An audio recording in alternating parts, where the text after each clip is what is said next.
여러분 안녕히 주무셨습니까? 참 좋은 아침입니다. 우리 4월 11일 수요일 말씀으로 드리는 번제 함께 합니다. 잠언서 8장 말씀으로 같이 합니다. 36절까지 기록되어 있지요. 우리는 오늘은 22절부터 31절까지 같이 읽어보겠습니다. 시작. 여호와께서 그 조화의 시작 곧 태초에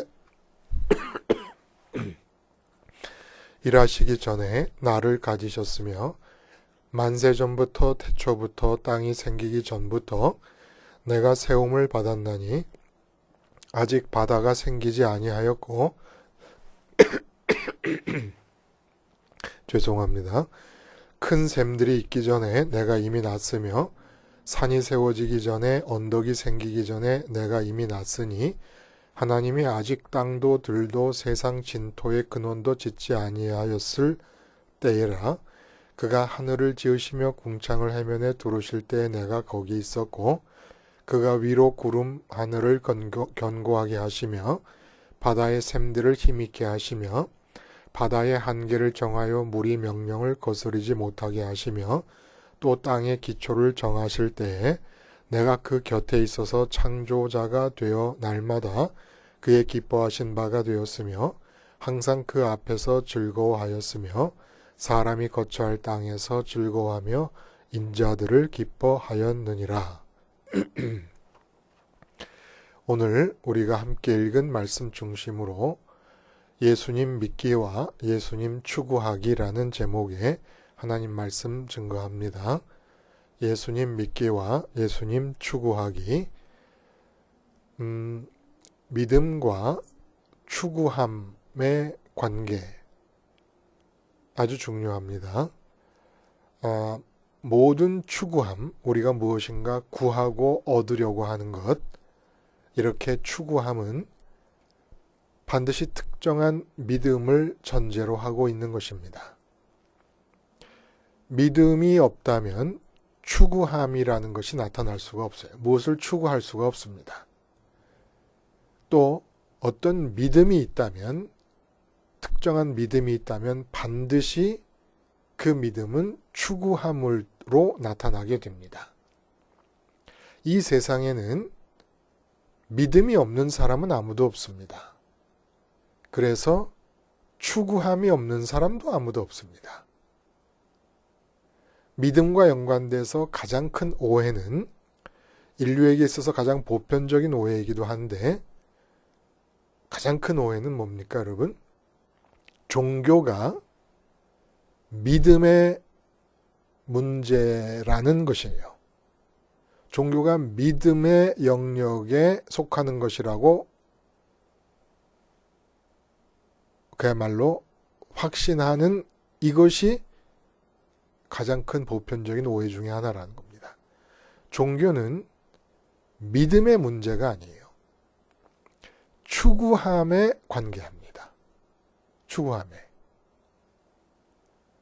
말씀드렸듯이 사람의 상태는 어떤 상태입니까?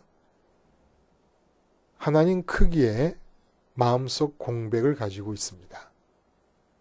힌두교도도 하나님 크기, 우리가 믿는 여호와 하나님 크기의 마음속 공백을 가지고 있고 티벳의 라마 불교의 승려도 필리핀 오지의 원주민도 우리가 믿는 예수님의 아버지 되시는 그 하나님이 들어가셔야만 딱 맞을 수 있는 마음의 공백을 가지고 있습니다.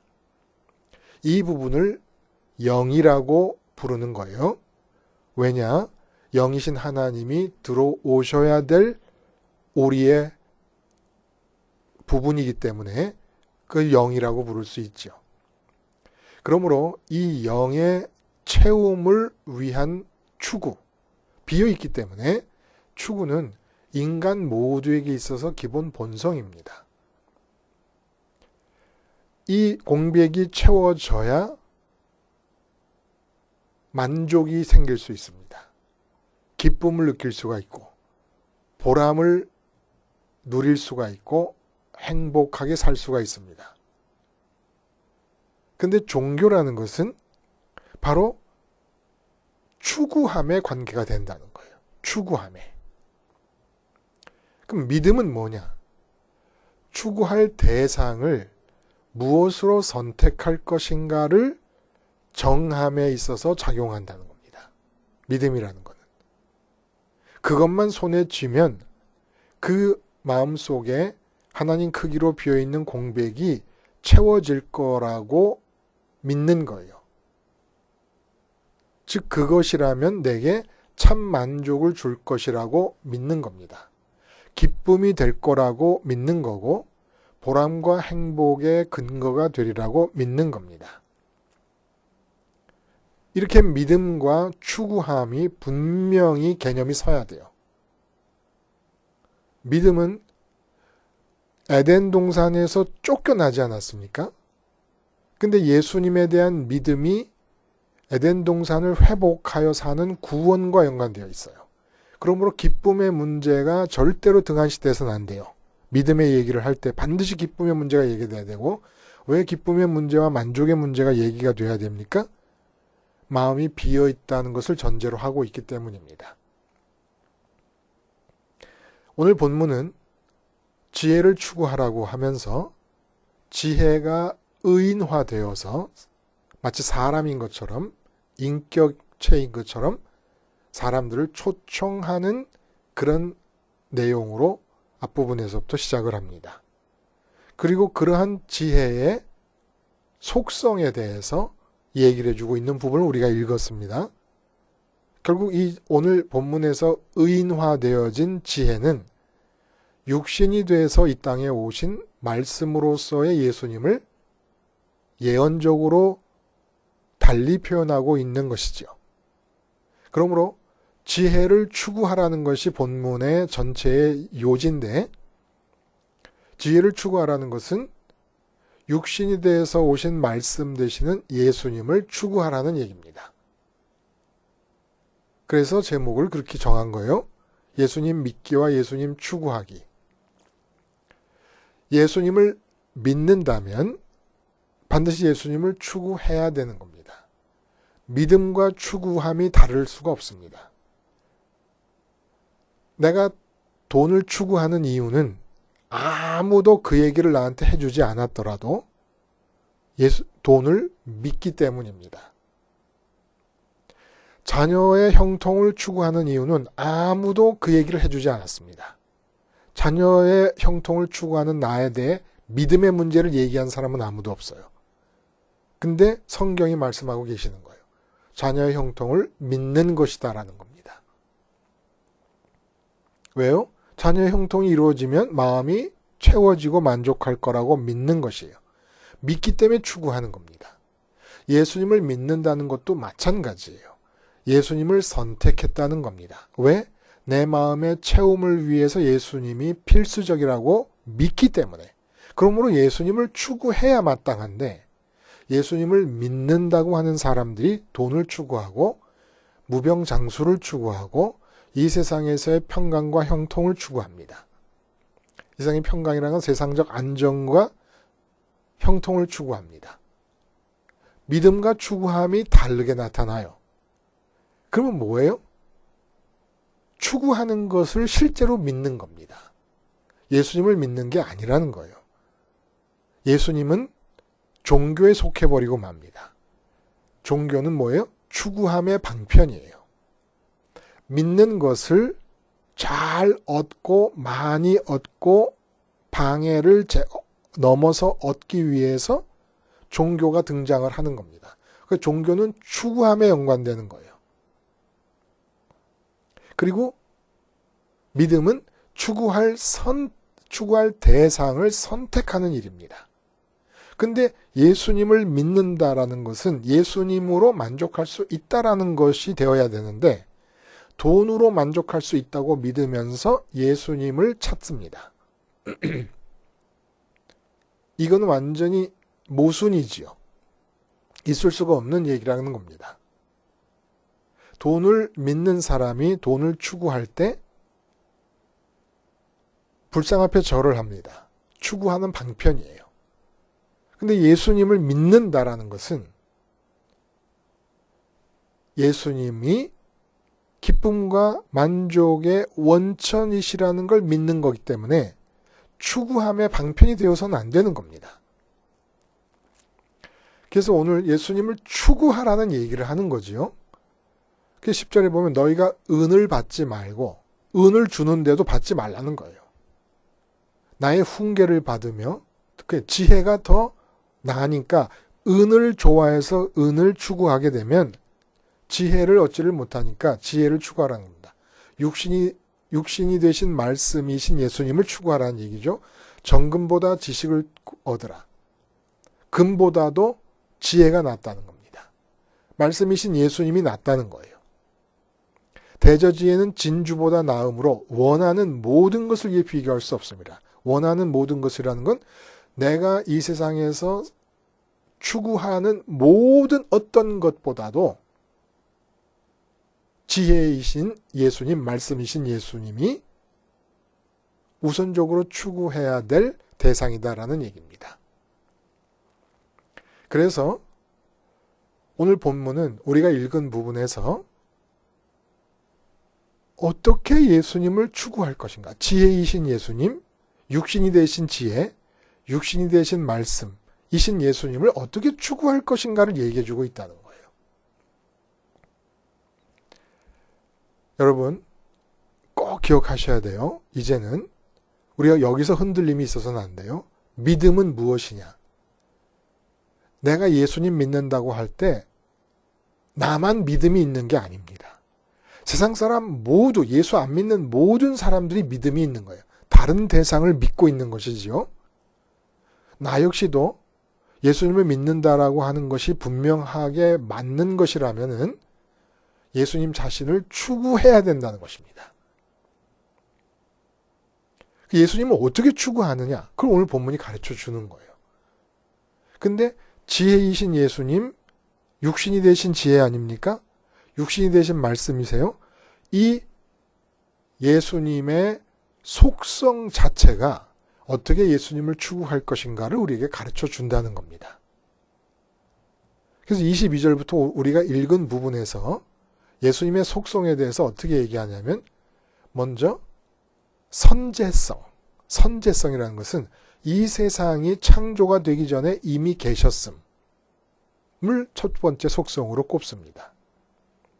그리고 두 번째는 이 세상이 창조되어질 때 그 창조 사역이 예수님을 통해서 이루어졌다. 예수님 자신도 창조자다라는 얘기를 해주고 있습니다. 그리고 세 번째로 예수님과 창조주 하나님과의 관계가 사랑과 기쁨의 관계라는 걸 얘기해주고 있습니다. 그리고 네 번째로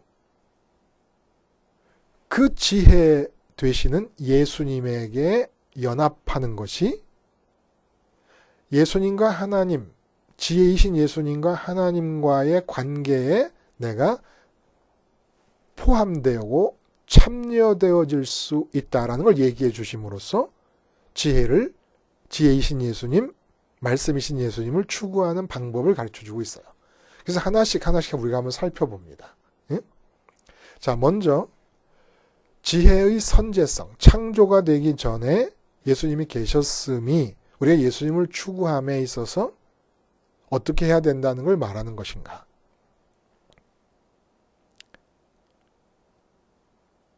존재의 순서를 따라 마음이 움직이라는 얘기입니다. 마음의 움직임의 순서를 정해주는 거예요. 장유유서라 그러죠. 장유유서. 존재의 장유유서를 말하는 거예요. 지금 내 눈앞에 건강 문제가 떨어졌다. 내 가족 중에 누가 굉장히 아프게 됐다. 그러면 그 아프다는 사실보다 존재의 장유유서, 예수님이 더 먼저 계셨다는 겁니다. 그러므로 장유유서를 지키라는 거예요. 길장자 어릴 유자, 있을 유자 질서, 서자. 그래서 나이 많은 사람과 어린 사람이 함께 있으면 나이 많은 사람을 우대함으로써 질서가 생긴다는 뜻 아닙니까? 먼저 문제가 생기면 질서부터 잡으라는 거예요.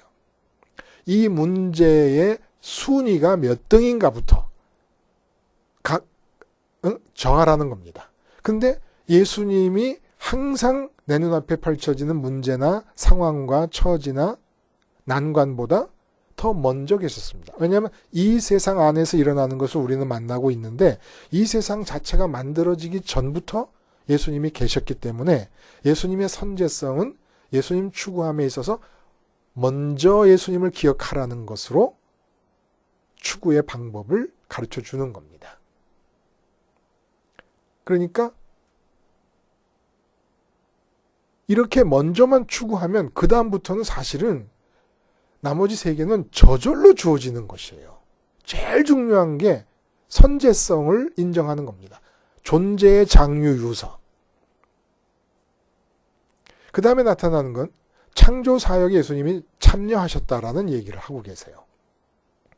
지혜가 창조가 되기 전에 먼저 하나님과 함께 계시면서 하나님이 창조 사역을 할 때 함께 하셨다라는 얘기입니다. 이건 뭘 뜻하는 겁니까? 이 세상 창조의 세계, 피조된 세계 속에서 내게 부딪히는 모든 문제의 답은 예수님에게 있다라는 겁니다. 그걸 인정하라는 거예요. 이게 추구하는 방식인 거예요. 이게 무슨 행동을 하라는 게 아니라 마음으로 예수님을 추구하되 존재의 장유 유서를 따라 예수님을 먼저 인정해서 십자가 예수님을 생각하라는 겁니다. 왜 십자가 예수님을 생각합니까? 고린도전서 1장에 사도 바울이 뭐라 그래요? 예수님을 선택하고 지혜를 선택하는데 십자가에 못 박힌 그리스도가 하나님의 지혜와 하나님의 능력이다. 이렇게 얘기를 합니다.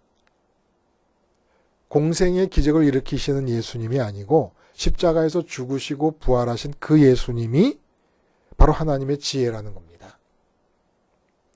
그리고 공생의 예수님도 물론 하나님의 지혜가 육신이 돼서 오신 것이고 말씀이 육신이 돼서 오신 것이지만은 왜 십자가의 예수님을 생각하는 겁니까?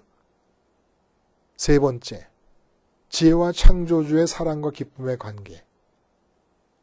이 관계에 우리가 참여하기 위해서는 예수님과 연합이 돼야 되는데 예수님과 창조주 하나님이 관계를 맺고 있으니까 내가 하나님 아버지와 관계에 돌입하려고 하면은 예수님과 연합을 해야 되는데 예수님과 연합할 수 있는 지점이 십자가이기 때문에 십자가 예수님을 얘기하는 겁니다.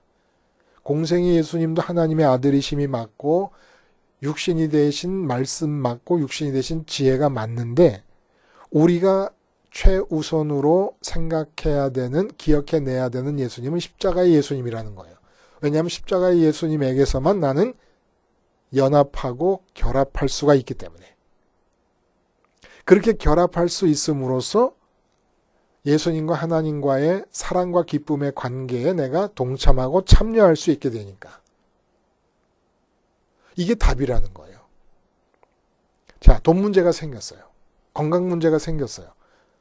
회사에서 승진이 안 되고 있어요. 자녀에게 문제가 생겼습니다. 그러면 이 모든 문제보다 더 먼저 있었던 예수님을 생각해내는 겁니다. 왜 그렇습니까? 예수님에게 답이 있기 때문에. 예수님을 통해서만 창조가 이루어졌으니까. 그러니까 예수님을 먼저 생각합니다. 그리고 그럼 예수님을 먼저 생각해서 예수님께 답이 있음을 믿고 나면은 하나님께서 나에게 그 문제를 어떻게 해결하라고 지시해 주시는 것이 아니라 그 문제에 매여 있던 내 마음을 하늘로 끌어가시면서 예수님 부활하셔서 승천하신 예수님 따라 하늘로 끌어가셔서 하나님으로 만족하게 해주십니다. 하나님으로 만족하게 되고 나면 그 상태에서야 그 문제에 대한 하나님의 뜻이 하나님의 판단과 하나님의 계획이 정확하게 내게 전달이 될 수가 있게 되니까. 그러니까 모든 문제의 답은 예수님을 먼저 생각해내고 그 문제의 답에 대해서는 예수님께서 갖고 계심을 믿고 나는 어떻게 하느냐? 예수님과 하나님 사이에서 사랑과 기쁨의 관계가 이루어지고 있는데 거기에 참여하는 겁니다. 오늘 본문의 얘기가 그대로 나와 있는 거예요. 마지막에 보면은 인자를 기뻐한다라는 말씀이 나옵니다. 인자를 기뻐한다라는 게 무슨 뜻입니까? 하나님과 예수님이 갖고 계신 관계에 인간이 참여되는 일을 기뻐하신다는 뜻입니다. 여기서 우리가 한 가지 좀 생각해야 될 것은 요한복음의 말씀을 지금 구약적으로 반복하고 있는 거라고 봐도 좋거든요. 태초에 말씀이 계시니라. 이 말씀이 하나님이셨다. 그리고 온 세상이 이 말씀으로 지은 바 되었다. 말씀이 아니고서는 지은 것이 하나도 없다. 지은 바 된 것이 없다. 지금 오늘 말씀을 그대로 하고 계시는 거 아닙니까? 그리고 뭐라 그래요? 이 말씀이 육신이 돼서 오셨는데 그 말씀을 믿으면 하나님의 아들이 되는 권세를 주신다. 다시 말해서 예수님이 하나님의 아들 아닙니까? 근데 그 예수님의 자리에 내가 서서 하나님의 자녀가 되는 권세를 주신다. 요한복음의 서문을 오늘 잠언 8장이 그대로 앞서서 구약적 언어로 표현을 해낸 겁니다. 그러니까 예수님을 구하라는 거예요. 예수님을 믿으라 그러지 않고 예수님을 구하라고 말씀하십니다. 추구하라고 말씀하십니다. 이것이 새롭다는 거예요. 우리에게. 그래서 참 쉽고 간단합니다. 그냥 예수님을 먼저 기억해내기만 하면 돼요. 십자가의 예수님을. 왜냐면 내가 연합해야 되니까. 연합하는 장소가 거기밖에 없으니까. 그러면 이 세상에 대한 문제에 대한 답들은 다 그 안에 있는 거예요. 먼저 예수님을 생각한 암 속에 다 포함되어 있는 겁니다. 근데 문제 앞에서 예수님을 먼저 생각했을 뿐인데 그 문제와는 아무 상관도 없는 영원한 만족과 기쁨이 내게 주어진다는 거예요. 그리고 그 문제에 대한 하나님의 판단도 주어지고. 그러니까 예수님 십자가에 달리신 그 모습을 먼저 기억해내기만 하면 다 된다는 겁니다. 이것이 진실일까요? 해보시면 아시죠. 자, 여기서 한 가지 그냥 우리가 신앙의 상식, 기본적 상식을 위해서 한 가지 살펴보고 넘어가고 싶은 게 있는데 요한복음에서 말씀이라고 얘기하고 오늘 본문에서는 지혜라고 얘기를 합니다. 그 말씀이라고 하는 뜻이 무엇이겠는가라는 거예요. 예수님을 말씀이라, 선제하시는 말씀이라. 그 말씀을 우리가 추구하는 것이고 지혜를 추구하는 것 아니겠습니까? 근데 말씀을 왜 예수님을 말씀이라고 했겠느냐? 말씀이라고 하는 것은 속에 있는 판단과 생각이 바깥으로 드러난 상태입니다. 그렇죠? 언어화된 거예요. 밖으로 표현된 언어입니다. 그걸 말씀이라고 얘기해요. 근데 예수님이 빌립보서 2장에 보면은 하나님과 동등됨을 취하지 않으셨다. 그리고 하나님께 순종하셨다라는 말씀을 하십니다. 본체가 하나님이시지만 동등됨을 취하지 않으셨다. 그러니까 예수님께서 스스로 판단하시고 스스로 생각하실 수 있는 분이십니다. 당연히. 그리고 예수님의 생각과 판단은 하나님 아버지와 근본적으로 다르지 않을 것입니다. 일치할 것입니다. 그럼에도 불구하고 예수님은 당신의 판단 능력과 생각 능력을 활성화시키지 않으시고 아버지를 공경하는 마음으로 아버지의 판단과 아버지의 생각을 그대로 다 받아들이셨습니다. 예수님은 하나님 아버지 자신이 아니십니다. 하나님 아버지 밖에 계시는 거예요. 근데 아까 뭐라 그랬죠? 말씀이 뭐라고요? 속에 있는 판단과 생각이 바깥으로 표현된 것이 말씀이라 그랬습니다. 근데 예수님이 하나님 아버지 바깥에 계시면서 하나님 아버지를 공경하는 마음으로 당신의 생각과 판단력을 활성화시키지 않은 채 아버지의 판단과 생각을 다 받아들였습니다. 머리털 끝만큼도 예외 없이 아버지 안에 있는 판단과 생각을 다 받아들이셨습니다. 아버지 안에 있는 판단과 생각이 바깥으로 드러난 게 말씀인데 바깥으로 드러난 아버지 속에 있는 판단과 생각이 예수님 말고는 다른 데 있지를 않는 거예요. 예수님이 다 받아들여서. 100% 예수님이 다 빨아들였습니다. 그러므로 예수님이 하나님의 말씀이 된 거예요. 하나님 속에 있던 판단과 생각이 바깥으로 표현된 게 말씀인데 그 말씀이 예수님 안에 가득 찼습니다. 그래서 예수님을 말씀이라고 얘기하는 겁니다. 그래서 창조사역도 예를 들어 빛이 있으라, 바다가 있으라. 그러면 빛이라는 것과 바다라는 개념이 하나님 아버지 안에 있을 거 아니겠습니까? 그게 판단이고 생각인데 그 생각이 예수님 안으로 다 빨아들여졌습니다. 그래서 이 세상에 창조되어진 것들 중에 예수님을 통하지 않고 창조된 게 아무것도 없다는 거예요.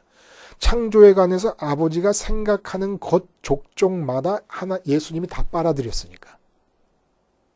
예수님을 통하지 않고는 안 되고 또 아버지 하나님도 예수님이 당신 자신의 판단력과 생각하는 능력을 중지하시고 아버지 것만을 받아들이려는 그 모습이 너무 이쁘고 사랑스럽고 기뻐서 예수님을 통과하지 않고는 당신의 말씀을 하지 않으시는 겁니다. 그러므로 예수님이 유일한 길이고 진리고 생명이신 이유가 바로 거기 있는 거예요. 예수님께 이 피조의 세계를 향해서 갖고 계신 모든 생각과 아이디어와 말씀을 다 주십니다. 예수님 바깥으로는 단 한 개념도 흘려보내시지 않으십니다. 빛이 있으라라고 하는 그 말씀은 예수님을 통과되어서 나타난 것이에요. 바다가 있으라, 하늘이 있으라라고 하는 별과 달과 해가 있으라는 모든 말씀도 예수님을 통과돼서 나타난 거라는 겁니다. 예수님이 다 빨아들이고 그 빨아들이려고 하는 예수님의 모습이 너무 사랑스럽고 기쁘고 만족하셔서 아버지 스스로도 예수님을 통과시키지 않고는 단 한마디도 바깥으로 내보내시지를 않으심으로써 말씀이 함께 계셨고 말씀이 아니면 지음받은 것이 아무것도 없다는 얘기를 하고 있는 것이고 그 얘기를 바로 오늘 잠언서가 또 우리에게 해주고 있는 겁니다. 근데 그 예수님이 육신이 돼서 오신 거예요. 우리가 눈으로 볼 수 있게 십자가에서 죽으신 모습을 기억해낼 수 있도록 육신의 형상을 가지고 십자가에서 죽으신 모습을 우리 앞에 보여주신 겁니다. 사건을 이루어 주신 겁니다. 이제 우리는 우리 마음으로 그 사건만 보면 되는 거예요. 돈 문제가 생겼습니다. 예수님 십자가를 먼저 보는 겁니다. 그러면 돈 문제와 관계없는 예수님이 아버지 하나님 때문에 기쁘고 아버지가 예수님 때문에 기쁜 그 관계 안으로 참여하게 됩니다. 그럼 성령은 뭡니까? 예수님 안에 들어 계신 하나님이 성령님이에요. 하나님 아버지가. 또 아버지 안에 들어 계신 아들 예수님이 성령님이에요. 하나님과 예수님은 서로 마주보고 계십니다. 근데 하나님 안에 예수님이 들어 계십니다. 하나님 아버지 안에 들어 계신 예수님이 성령님이고 예수님 안에 들어 계신 하나님이 성령님이십니다. 그래서 성령이 아버지로부터 나올 뿐만 아니라 예수님으로부터 나오는 거지요. 주님이 주시는 성령님은 주님이 아버지를 사랑하듯이 우리가 아버지를 사랑하게 해주십니다. 아버지께서 주시는 성령님은 아버지가 주님을 사랑하듯이 이 세상에 많은 피조물들이 있지만 육신이 돼서 오신 예수님에게만 하나님이 시선을 집중시키듯이 그렇게 우리의 시선이 예수님에게 집중되게 해주십니다. 여러분 이해가 가시죠? 아버지로부터 성령을 그래서 예수님이 뭐라 그래요? 베드로가 가이사랴 빌립보 지경에서 고백을 할 때 아버지께서 내게 이끌지 않으시면 올 자가 아무도 없다 그랬어요. 그게 무슨 말입니까? 아버지께서 성령을 주시면 아버지가 예수님을 사랑하듯이 예수님만 주목하시듯이 그렇게 우리도 예수님만 주목하고 예수님만 사랑하게 됩니다. 승천하신 예수님께서 우리에게 성령을 주시면 예수님이 아버지를 공경하고 아버지를 위해서는 아버지의 말씀이라면 십자가라도 질 수 있을 정도로 아버지를 경외하고 사랑했던 것처럼 우리도 아버지를 그렇게 사랑하고 경외할 수 있게 됩니다. 그러므로 예수님으로부터 오는 성령을 통해 아버지를 사랑하게 되고 아버지로부터 오는 성령을 통해 예수님에게만 주목하게 됩니다. 그리고 이 부분을 예수님에게만 주목하는 이 부분을 지혜를 추구하라는 말로 해주신 것입니다. 그리고 우리는 예수님을 선지하신 분으로 존재의 장류 유서를 따라서 어떤 상황이 만나지든지 간에 어떤 대상을 눈앞에 보고 있든지 간에 내 마음은 먼저 존재의 순서를 따라 십자가 예수님을 먼저 바라볼 수 있기만 하면, 그래서 내가 주님과 함께 죽었다는 고백을 할 수 있기만 하면 그 문제에 대한 답이나 내 마음에 하나님 크기로 비어있는 공백을 채워짐이나 이 모든 게 해결이 된다는 거예요. 모든 게. 그냥 십자가에서 죽으신 예수님을 내가 몸이 있어서 만나게 되는 사건과 대상보다 먼저 바라보고 예수님과 함께 죽었음을 고백하라는 것. 이 하나가 모든 것을 해결해 준다는 겁니다. 그러니까 복음이죠. 이 정도 돼야 복음 아니겠습니까? 예수님을 믿지만 돈을 추구한다. 부흥을 추구한다. 이건 있을 수 없는 얘기입니다. 믿지 않는 것입니다. 다른 것을 믿는 것이지요. 기도하시겠습니다. 하나님 아버지, 어떻게 하든지 눈에 보이고 귀에 들리고 손에 만져지는 어떤 것보다, 어떤 사건 상황보다 예수님을 먼저 보게 해주시고 십자가의 예수님을 봄으로써 함께 연합하여 이 세상에 대해 죽은 자가 되게 해주시며 그 뒤로 이어지는 정말 생각하지도 못했던 은총들을 날마다 경험하며 살게 해 주시옵소서. 예수님의 이름으로 기도드리옵나이다. 아멘.